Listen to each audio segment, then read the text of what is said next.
বুঝলি পটলা, আজ তোকে কোনো আর বইয়ের থেকে পড়াশোনার কোনো প্রশ্ন করব না। তোকে আজকে জীবনের প্রশ্ন করব। জীবনের প্রশ্ন? স্যার, সেটা আবার কী জিনিস স্যার? সেটা আবার কীরকম প্রশ্ন? জীবনের লক্ষ্যের প্রশ্ন, মানে বড় হয়ে জীবনে তুই কি করবি।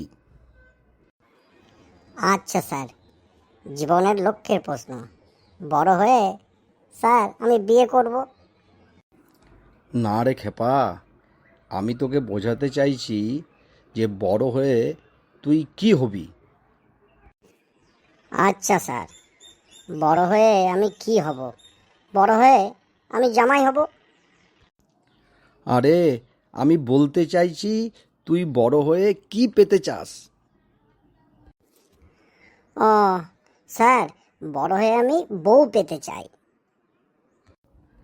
আরে গাধা, বড় হয়ে তুই বাবা মার জন্য কি করবি। বড় হয়ে বাবা মার জন্যে বউ নিয়ে আসবো।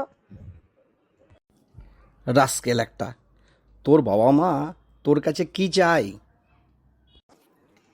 বাবা মা আমার কাছে চাই নাতি নাতনি। হে ভগবান, তাহলে তোর জীবনের লক্ষ্যটাই কি। স্যার, আমার জীবনের লক্ষ্য একটাই, সেটা হলো বিয়ে। আমাদের জোকস ভালো লাগলে চ্যানেলটিকে সাবস্ক্রাইব ও লাইক করে দেবেন। ধন্যবাদ।